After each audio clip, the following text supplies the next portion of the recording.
Christmas ಹಬ್ಬ ನಮಗೆಲ್ಲರಿಗೂ ಒಂದು ಶುದ್ಧ ಹೃದಯವನ್ನು ಬೆಳೆಸಿಕೊಳ್ಳಲು ಪಂಥಾಹ್ವಾನವಾಗಲಿ.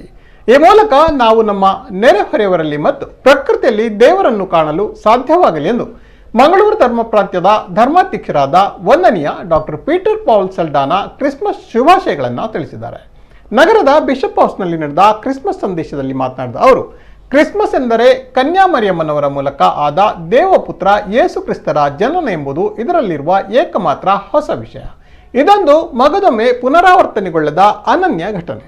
ಆ ಪವಿತ್ರ ರಾತ್ರಿಯಂದು ಕುರುಬರಿಗೆ ದೇವದೂತನು ಹೀಗೆಂದನು, ಈಗ ಜನರೆಲ್ಲರೂ ಪರಮಾನಂದವನ್ನ ತರುವ ಶುಭ ಸಂದೇಶವನ್ನ ನಿಮಗೆ ತಿಳಿಸುತ್ತೇನೆ. ನಿಜವಾಗಿಯೂ ಮಾನವ ರೂಪದಲ್ಲಿರುವ ದೇವರನ್ನ ಅನೇಕರು ಅನುಭವ ಹೊಂದಿದರು ಹಾಗೂ ಸಂತೋಷಪಟ್ಟರು. ಸ್ವಚ್ಛ ಭಾರತ ನಿರ್ಮಾಣಕ್ಕಾಗಿ ಗೋ ಗ್ರೀನ್ ವಿಚಾರವಾಗಿ ಈ ದಿನಗಳಲ್ಲಿ ನಾವು ಮಾತನಾಡುತ್ತಿದೆ. ದ್ವೇಷ ಮತ್ತು ಉದಾಸೀನತೆ ಇಲ್ಲದ ಸ್ವಚ್ಛ ಮನಸ್ಸು ಮತ್ತು ಶುದ್ಧ ಹೃದಯವನ್ನ ನಾವು ನಮ್ಮ ಕ್ರಿಸ್ಮಸ್ನಲ್ಲಿ ಬೆಳೆಸಲು ಸಾಧ್ಯವೇ? ಈ ಕ್ರಿಸ್ಮಸ್ ನಮಗೆಲ್ಲರಿಗೂ ಒಂದು ಶುದ್ಧ ಹೃದಯವನ್ನ ಬೆಳೆಸಲು ಒಂದು ಪಂಥಾಹ್ವಾನವಾಗಲೆಂದು ಶುಭ ಹಾರೈಸಿದ್ದಾರೆ. ಮಾಧ್ಯಮ ಸಂಪರ್ಕಾಧಿಕಾರಿಗಳಾದ ವಂದನೀಯ ಜಾನ್ ಬ್ಯಾಪ್ಟಿಸ್ಟ್ ಸಲ್ಡಾನಾ, ರಾಯ್ ಕಾಸ್ಟಲಿನೋ ಹಾಗೂ ಜಾನ್ ಡಿಸಿಲ್ವಾ ಈ ಸಂದರ್ಭ ಉಪಸ್ಥಿತರಿದ್ದರು. ಕ್ರಿಸ್ಮಸ್ ಎಂದ ತಕ್ಷಣ ಮಕ್ಕಳಿಗೆ, ಹಿರಿಯರಿಗೆ ಎಲ್ಲರಿಗೂ ಒಂದು ಸಂತೋಷದ ಹಬ್ಬ. ಇದು ಜಾತಿ ಮತ ಎಲ್ಲ ಮರೆತು ನಾವೆಲ್ಲರೂ ಸಂಭ್ರಮಿಸುವ ಹಬ್ಬ.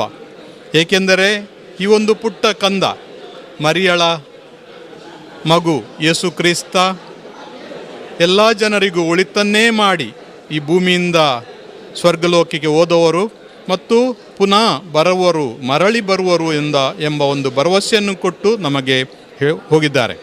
ಹಾಗೂ ನಾನು ನಿಮ್ಮೊಡನೆ ಯಾವಾಗಲೂ ಇರುತ್ತೇನೆ ಎಂದು ನಮಗೆ ಹೇಳಿದ್ದಾರೆ. ಅವರ ಜೀವನ ಒಂದು ಆದರ್ಶ ಜೀವನ, ಯಾರಿಗೂ ಎಂದಿಗೂ ಕೆಟ್ಟದ್ದನ್ನು ಮಾಡಿದ ಜೀವನ ಅಲ್ಲವೇ ಅಲ್ಲ. 2000 ವರ್ಷ ಸಂದರೂ ಇಂದು ಕೂಡ ಅವರ ಈ ಚೇತನ ನಮ್ಮಲ್ಲಿ ಇದೆ.